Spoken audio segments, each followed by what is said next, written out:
Booyah! This is Robin from the Back Pain Secret Podcast, and today we're going to talk about is sciatica a lifelong condition? So, here's the important question. How can back pain sufferers like us, who don't want to use prescription drugs or go through surgery, heal our back pain? How do we live our daily lives in a way that allows us to go to work, take care of our families, enjoy life, and still manage our back pain?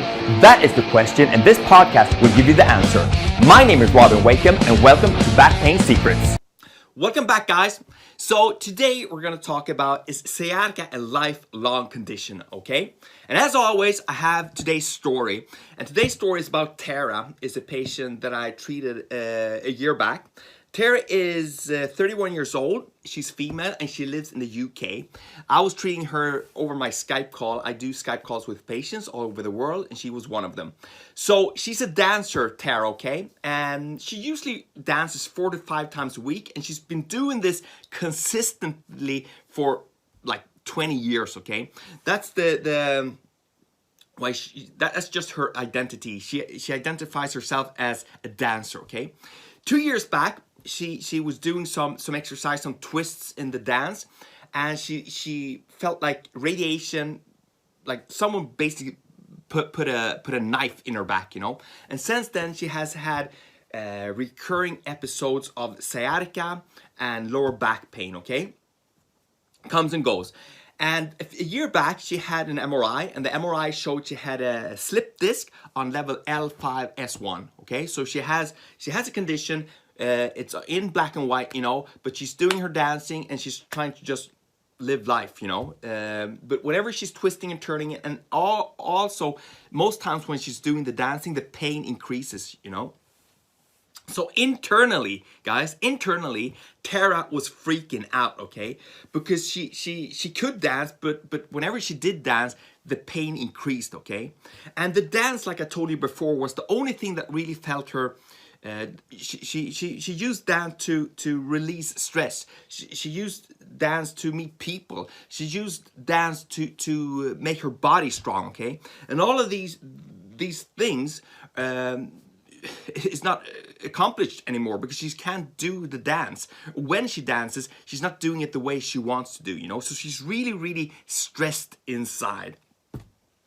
Externally, guys, and you guys that are dancers and have danced a lot, you know that a lot of dancers, they have a lot of pain, you know. A lot of these people that are dancing quite a lot, they have all kinds of injuries, you know, but they're just used to the pain, and some people take pills for it, but they're used to take quite a bit of pain. But this time, Tara couldn't take the pain. It was just this radiation feeding down her leg, you know, in her buttocks, and also felt like more or less like lava was running down her leg, you know. So she felt like she can't do this anymore, you know. She has to make a switch in her life and just do something different. And then something else happened, you know, like life in stuff.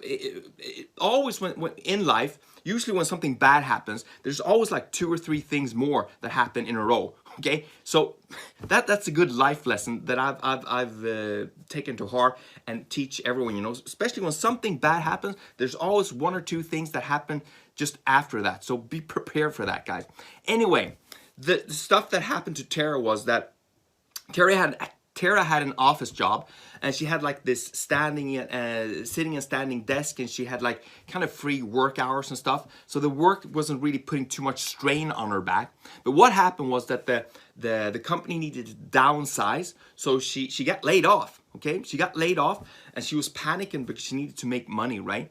So what she did, she took a job working with elderly people in an elderly home, and in the job description, she needed to do quite a bit of lifting, you know, twisting and turning, moving the elderly people around in bed and train with them and stuff. And this put a lot of stress on her back, a lot of stress. It was so bad that she needed to take painkillers daily, and she had very big problems sleeping, and the radiation that went down her leg wasn't just radiation anymore. She could actually feel like weakness in her leg, like she couldn't really have control over her leg. So she was really panicking about this and didn't really know what to do. Then one night she was in bed, And her big dream for her entire life have been to like work as a professional dancer, you know, but she never really had what it took to become professional, but she loved it, you know.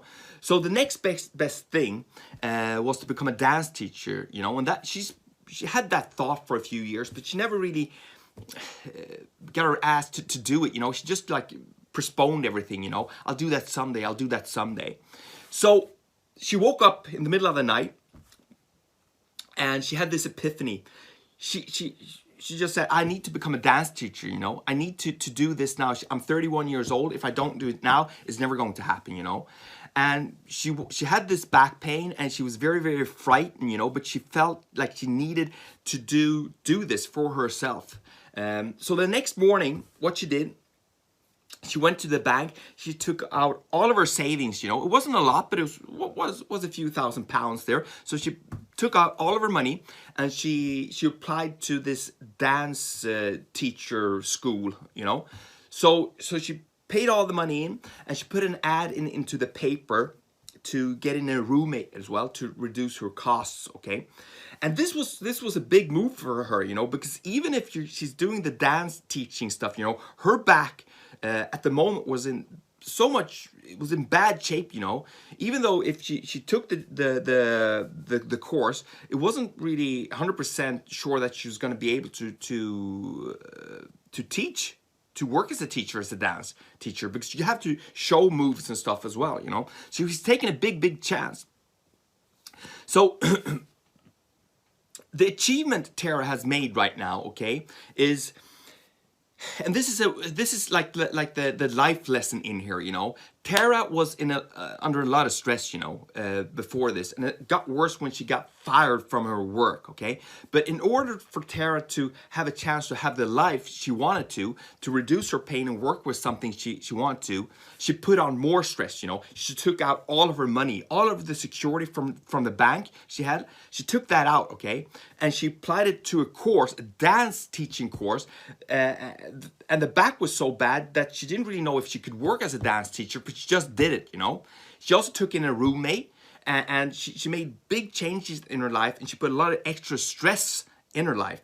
But a lot of times, guys, this is the way it is in life. In order to achieve something, to reduce your pain or reach a goal or whatever it is, you know, most often you need to put more stress on yourself for a short period of time to get through this in order to reach the big goal, okay? And this is exactly what she did.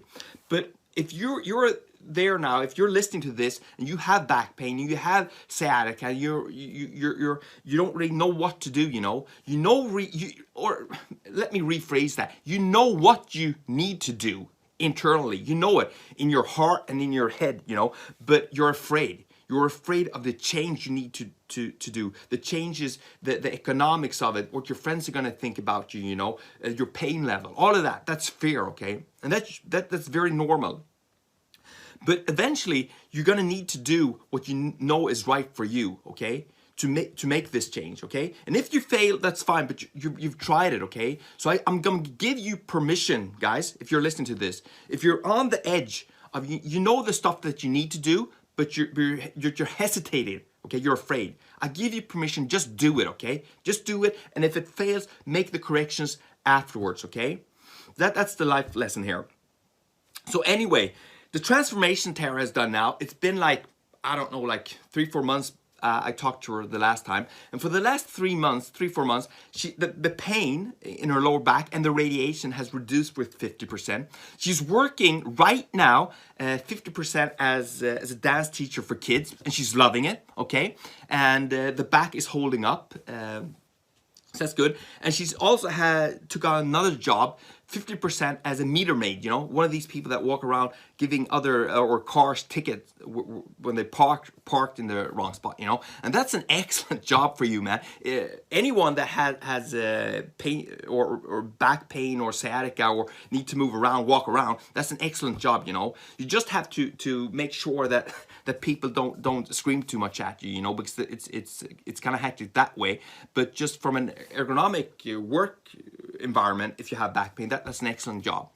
Guys, also I want to like end this with the big thing. I get a lot of like feedback from people on email, on Skype, on the social networks, that I'm giving people shit because they need to have this 40-minute walk. Every morning, you need to have a 40-minute walk if you have back pain, sciatica, and you've had it for a long period of time. A lot of people, you know, having back pain and sciatica isn't about doing a million different things, you know. It's doing one thing really good. And the first thing you should do before you do anything, get a pair of shoes, and the first thing in the morning when you roll out of bed, you go for this 40-minute walk. Do that for like 2 to 3 months, and the big chance is that 80% of you guys listening to this, your pain is going to reduce like at least with 50-60%, okay? But you need to do it 7 days a week. And that's why I'm preaching this stuff day in and day out. And I'm going to continue to preach this stuff with the walking until you're listening. Because most of you guys that are listening to this, you're not doing it. You might do it 2 or 3 times a week, but you need to do it 7 days a week, okay? For a long period of time. Just keep on walking, okay? I'm doing this because I love you. I want you to reduce your back pain, reduce your sciatica. But if you're not doing it, okay, and you're just listening to the information you're getting but not taking action, well, that's on you, okay? I can just give you the tools, okay? And it's very easy. Walking doesn't cost you anything. A pair of walking shoes, that's what you need, okay? Set your alarm for 40 minutes. Go up 40 minutes before you used to go up, okay? It's going to be worth it, okay? Take care, guys. I love you. And guys, remember, you're just one step away from healing your back pain. Want more back pain secrets? Then go ahead and get your free copy of my best-selling book, Back Pain Secrets, at backpainsecrets.com. Inside this book, you will find my top secrets to healing your back pain without prescription drugs or surgery that have helped thousands of other people just like you.